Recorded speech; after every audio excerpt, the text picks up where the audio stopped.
Coming up on today's show, we're going to hit the latest injury news after Cleveland's loss in LA, and then we'll talk about whether or not Joe Flacco should be the starting quarterback moving forward. Kevin Stefanski was asked about this in his press conference this afternoon. And finally, the defense. Is it a problem? We're going to kind of do a deep dive on the defense after a very disappointing performance against the Rams. But let's start with the injury news. And there are no updates. Kevin Stefanski started the press conference off by saying he has no updates, but we do have some guys to talk about here because Amari Cooper was placed in concussion protocol. So unfortunately, it's not looking great for him to be available this upcoming Sunday against the Jags. We know concussion protocol is not an easy and quick thing to get out of. Cooper has not missed a game due to injury since 2017. The guy has been an Iron Man. Fingers crossed he will be back sooner rather than later, but we'll have updates for him probably throughout the week. Dorian Thompson-Robinson is still in concussion protocol. So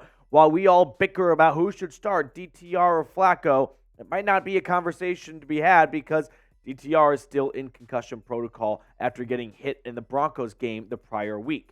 Denzel Ward, he suffered a shoulder injury not too long ago. He's missed the last 2 games. Hopefully he will be available as the Browns will have a really tough test at home against Trevor Lawrence and the Jags. Calvin Ridley has had a phenomenal back half of the year, so the Browns are going to need all hands on deck to slow down Ridley. Myles Garrett, he did not miss much of the Browns-Rams game. He pretty much only played third downs, I felt like, in the first half. But then I looked, and I was surprised to see his snap percentage was 89% against the Rams. So he played a lot of ball, and it did not look like the Myles Garrett we have seen all year long. Myles Garrett, for the first time in his NFL career, did not record a single stat. He was the Tony Snell meme. No sacks, no tackles, nothing. It was as if he was actually not on the field according to the box score. Now, Myles Garrett's always going to draw attention. That's going to open up things for other players.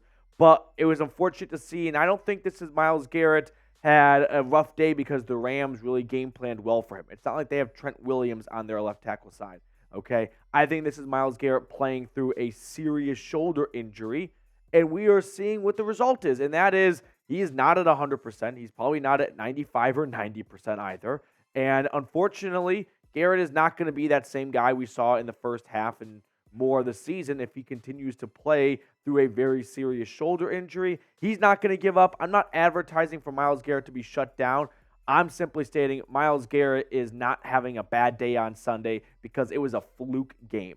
I think Myles Garrett is playing through a serious shoulder injury, and who knows how long it is until he is closer to 100%, whether or not that happens at all this year with just 5 games remaining. Now, speaking of injuries, Amari Cooper, who I mentioned earlier, is in concussion protocol. So I'm going to look at Elijah Moore for the rest of the season to step up and have a bigger role on this offense, right? 501 yards, 1 touchdown, 47 grabs this year. Elijah Moore, I think, has to have a bigger role with Amari Cooper out, and especially in the big play department. Can Moore be Joe Flacco's best friend like he was in New York? We need to see more out of Elijah Moore to keep this offense and keep this team afloat over the next 5 games because at 7-5, the Browns are very much alive in the playoff race. They are currently in the playoff picture, and they've got 3 home games remaining where they have been dominant this year, posting a 5-1 record. But if Amari Cooper does miss a little bit of time, I'm going to lean on Elijah Moore to step up to the plate. But let's show Cooper some love because the guy has been Mr. Reliable his entire NFL career. I mean, outside of missing 2 games for the Cowboys due to COVID, he has never missed a game due to injury since 2017. So the guy has been resilient. He has been reliable. He has played through a lot. I mean, who remembers back in like week 2 when he popped up on the injury report just before the Steelers game, and there were a lot of concerns that he would not be available? What ended up happening? Of course, Cooper played. So show the guy some love and spam 2 down below. Ultimately, the Browns need to get healthy. And this is Captain Obvious talking, and this is true for like every team out there. But this is really true for the Browns because they are clearly far from 100%, and it's showing on the field. Like at some point, you're going to have some resiliency in the locker room. You're going to have a nice next man up mentality in the locker room. But we are getting to a point where the Browns are just stacking up too many bodies they cannot overcome. They got to get Denzel Ward back on the field. Mike Ford is awesome on special teams. He's awesome on special teams.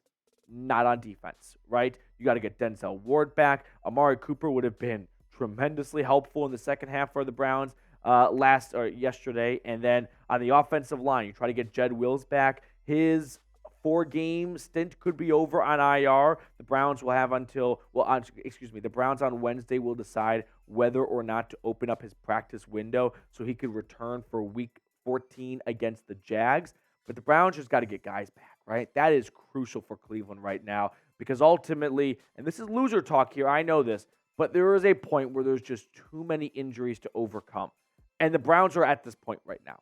And they got to get guys back. They got to get Ward back. Hopefully Cooper won't miss much time at all. And then hopefully they can get some other guys back and other pieces back across the board. All right, next up on the show, let's talk about Joe Flacco, right? Joe Flacco in his Browns debut played, in my opinion, fairly well. And we're going to break down what we saw out of Flacco from the Rams game in just a moment. But I want to give a shout out to our sponsor for today's show, which is Factor. This holiday season, you might be looking for nutritious, convenient meals to keep you energized on jam-packed days. Factor, America's #1 ready-to-eat meal delivery service, can help you fuel up fast for breakfast, lunch, and dinner with chef-prepared, dietitian-approved, ready-to-eat meals delivered straight to your door. You'll save time, eat well, and stay on track with your healthy lifestyle while tackling all your holiday to-dos. Looking for calorie-conscious options over the holidays that also taste great? Try delicious, dietitian-approved, calorie-smart meals with around or less than 550 calories per serving. Head to factormeals.com/BrownsChat50 and use code BrownsChat50 to get 50% off. That's code BrownsChat50 at factormeals.com/BrownsChat50 to get 50% off. All that information is down in the comments and description of today's video. Now, getting back to Joe Flacco and whether or not he is the starting quarterback moving forward, Kevin Stefanski over Zoom today said he would not commit to Flacco starting against the Jags on Sunday.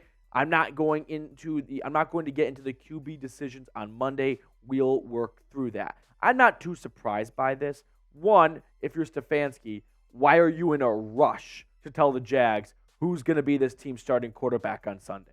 I'm sure the Browns know who's going to be starting on Sunday. I'm sure this locker room has a pretty good idea as to who would be starting on Sunday. But I don't see a reason for Stefanski to broadcast, hey, Jacksonville, if you want to know who we're starting, it's Joe Flacco, so you can start doing all your prep on that. I'm sure the Jags are expecting Flacco. As they start to watch Browns film, they're probably looking at Flacco more than DTR, but at least keep them guessing a little bit. But Flacco, in my eyes, he showed me enough in this game against the Rams to be the starting quarterback for the rest of the year.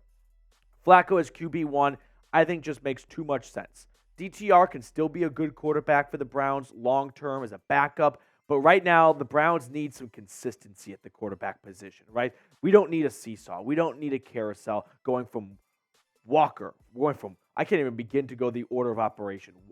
Cover this, ready? From start to finish, beginning of the year to now. Watson to Walker to Watson to Walker to Watson. No, I screwed up. Watson to DTR. I can't even do this, Jeremy. Watson to DTR to Watson to Walker to Watson, back to DTR, back to Walker, back to Joe Flacco. I think something like that.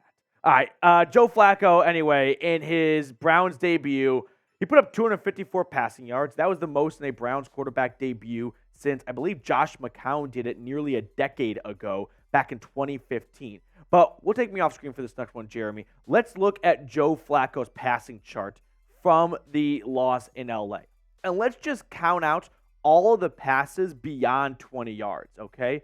1, 2, 3, 4, 5, 6, 7 passes beyond 20 yards in his Browns debut in his first game since Week 18 last year. Dorian Thompson-Robinson, in his last start, had 1 pass beyond 20 yards. Now, I'm not saying there's a correlation of if you have more passes beyond 20 yards, that means you're a better quarterback. But I think for the Browns right now, I would like to see a little bit more aggressiveness. Now, unfortunately, we saw a little bit too much with Flacco on First down after getting the ball back, trailing by 1, just going deep to Elijah Moore. That's one he wishes he could have back. But ultimately, if you're upset that Joe Flacco pushed the envelope late in the game, then you don't get to be happy when he pushed the envelope earlier in the game for big chunks of yardage. In fact, if we look at the average depth of target, meaning how far was the average depth of target from the line of scrimmage, whether or not they caught the ball. Joe Flacco in his one game, 12.7 yards. So his receivers were on average 12.7 yards down from the line of scrimmage every single time he threw the ball to them, whether or not they caught it. Deshaun Watson, 9.2 yards. P.J. Walker, 8 yards. Dorian Thompson-Robinson, 6.2. So the Browns with Joe Flacco doubled their average depth of target. Obviously, the interception was a killer. It sucked. Give credit to the Rams. They not only made the play on the football, John Johnson revenge moment, but then the offense cashed it into 7 quick points. But the Browns are not in that game at all without Flacco's aggressiveness the previous 55 minutes. If you are upset that Joe Flacco threw that pick, I agree. That was a heartbreaker. It sucked. No doubt about it. But then you are not allowed to be mad about that pick, but also be happy about all the great plays he made earlier, right? That no-look pass to David Njoku, who unfortunately was out of bounds by a millimeter, right? Or how about the very next play going to Elijah Moore and then going back to Elijah Moore again down the field?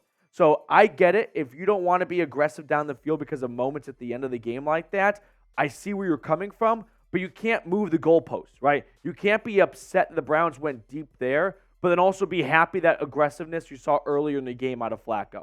It's going to go both ways. And ultimately, I think we can all agree this offense looked a lot better with Joe Flacco under center. So if you had to pick a quarterback, if both guys are healthy, who would you pick? Joe Flacco or Dorian Thompson-Robinson? For me, it's easy. I'm taking Flacco without a doubt, but give me your opinion down below in the comment section. This is embarrassing. 400 yards, no takeaways, no sacks. I mean, this was a Joe Woods masterpiece. Again, injuries suck, and not having Denzel Ward out there was a killer, but I think that Schwartz panicked a little bit without some of his key players in the secondary, like Denzel Ward, and decided to go Joe Woods zone defense, and the Browns got torched doing that. Matthew Stafford and the Rams, they carved him up. They were ready for this. And there is something to be said about the Browns defense at home versus on the road. Look at the Browns defense numbers at home and on the road. At home, giving up 10 points a game. They're giving up 16 more points on the road, 26.5. Passing yards is doubled on the road. Takeaways is up, but I will say they are on the field more because these drives go longer on the road, so more opportunities to get the ball back. But still, that is a bizarre, outlier right there. Sacks, though, way down on the road compared to home. First downs, way up on the road. I mean, there's just no argument about it. The Browns' defense on the road is a Jekyll and Hyde comparison to their defense at home. But I have some good news, and I got some bad news. The good news is 3 out of the 5 remaining games are at home. So if this trend continues and the Browns win 3 out of those 5 home games, 3 out of the 5 games remaining, which are all at home, then they're going to go 10-7, and that will get you in the playoffs in my eyes. Here's the bad news. The playoff game will likely be on the road. So they are not putting themselves in a good position to be successful if they do get into the postseason. But ultimately, that's not a bad problem to have, right? If your biggest problem right now is, the Browns defense on the road stinks, we're screwed in the playoffs. Well, there are a lot of teams that would love to be in the playoffs right now, that would love to have an issue of, we have a future me problem, and that is we might not be good in the playoffs.